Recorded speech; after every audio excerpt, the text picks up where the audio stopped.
As we discussed about constant volume process and constant pressure process, now we go to isothermal process, which is also called as constant temperature process, because in this process temperature is maintained constant. How the temperature is maintained constant and what for the temperature should be maintained constant? Because in the some process heating industries like textile or chemical or some industries, we have to maintain the temperature as constant, and then the process, expansion process or compression process has to take place. Now here we are supplying a heat from a source, that is a heat of Q, and because of that volume increases because of a heat addition, the system or gas expands. Here the gas expands and the volume increases, and according to Boyle's law, when the volume increases, pressure decreases. And again, according to Charles' law, when the pressure is decreased, temperature will also be decreased.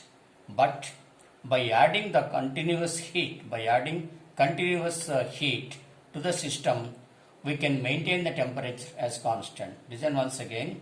During expansion, when the volume is increased, pressure is decreased according to Boyle's law. And according to Charles' law or Galois-Jacques law, when the pressure is decreased, temperature also decreases. But in this process, we have to maintain the temperature constant. In order to maintain the temperature as constant from decreased values, we have to continuously supply the heat. In this way, we can maintain the temperature as constant. So, in the this is the expansion process 1, 2.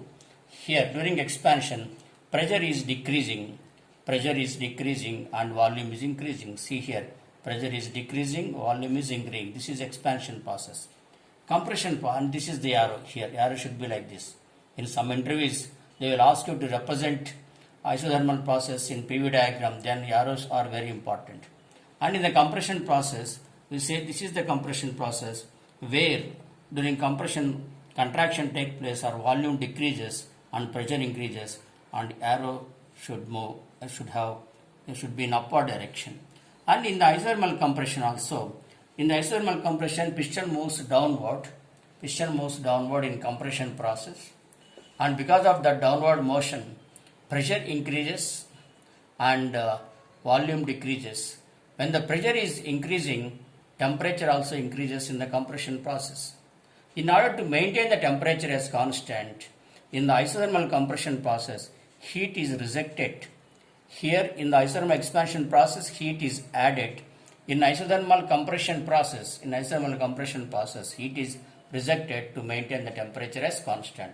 In the compression process, pressure is increased, temperature is increased, and in order to maintain the temperature as constant, heat must be rejected. That is the concept of isothermal process. And again, we said that here temperature is maintained constant. Therefore, T2 is equal to T1. Here we can write in this process T2 is equal to T1. Now, according to non-free energy equation, Q is equal to delta U plus W. Delta is equal to CV into T2 minus T1.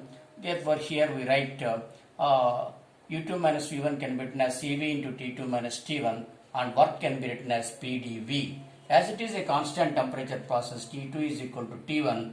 From this we get T2 minus T1. This comes here. T2 minus T1 is equal to 0.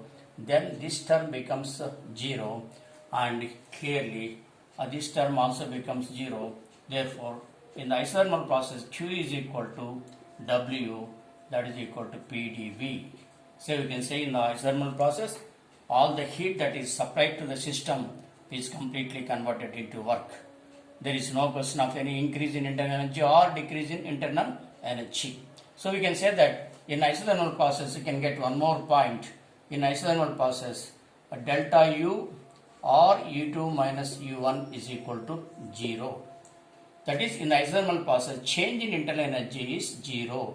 There is no change in internal energy. Or when U2 minus U1 is equal to 0, U2 is equal to U1. We can get another statement. In isothermal process, internal energy remains constant at different states. Remember that change in internal energy is 0, but internal energy remains constant at different states. That is the concept of isothermal process. Now here, in isothermal, it is governed by Boyle's law. According to Boyle's law, this process is governed by Boyle's law, that is V is proportional to 1 by P.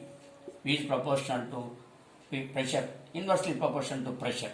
That means when the volume is increasing during expansion, pressure is decreasing. That is represented mathematically as V is proportional to 1 by P. That is equal to V is equal to C by P, and that gives rise to PV is equal to constant. So an external process in terms of pressure volume is represented by PV is equal to constant, or the product of pressure and volume always remains constant. So now for example here we can have the point X on this process, expansion process 1 to have the point X where the pressure is 10 units and the volume is 4 units. We can write points or states. So at X, Y, Z, pressure at X is 10 units and volume is 4 units, and PV is equal to say 40 units. I am giving an example. And again at point Y, the pressure is 8 units and volume is 5 units. So at state Y, pressure is 8 and volume is 5 units. Then again P into V becomes 40 units. And at Z, we have the pressure as 4 units and volume as 10 units. So we can write 4 units and 10 units, and the product is 40 units. So you can clearly know the concept that the states at different points are like this at X, Y, Z. These are the pressure values, these are the volume values, and the product of PV is always remaining constant.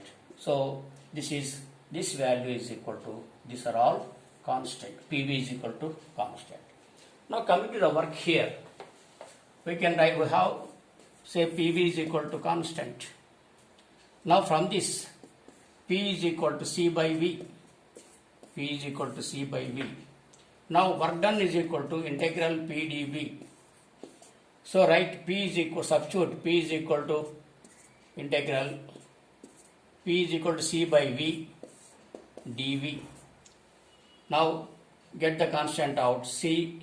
So work C is C into integral 1 by V dV between the limits 1 and 2. So integral 1 by x dx is log x. So integral 1 by V dV is log V. So C into log V or ln V, natural logarithm can write ln V between the limits V1 and V2. So that becomes work is equal to C into ln V2 minus upper limit ln V1. Then that becomes C into log m minus log n, that becomes log n, log m by n, that is ln V2 by V1. So again W is equal to, instead of C, we substitute PV. So we can write PV into ln V2 by V1, ln into V2 by V1. This is the formula for work done. For the state 1, we can write work is equal to P1 V1 ln into V2 by V1. And for state 2, W is equal to P2 V2 ln into V2 by V1. Because PV is equal to constant means we can write P1 V1 is equal to P2 V2 is equal to constant, applying for the states. So this is the formula. Again write PV is equal to C, P is equal to C by V, W is equal to integral P dV. We can, instead of P, we substitute C by V dV between the limits 1 and 2 and get the C outside, and C into integral of 1 by V dV, integral 1 by x dx is log x, C into ln V, V1 between the limits V1 and V2, and it is applying the limits ln V2 minus ln V1, that is equal to C into log m minus log n is equal to log m by n, C into ln into V2 by V1. And here W is for states P1 V1, for state 1, for state 2 P2 V2, ln into V2. Now here we also know that P1 V1 or P2 V2 is equal to P1 V1. From this V2 by V1, from this V2 by V1 is equal to P1 by P2. V2 by V1 is equal to P1 by P2. Again we can use the formula W is equal to PV into ln. Instead of V2 by V1 we write V1 by V2. So this is about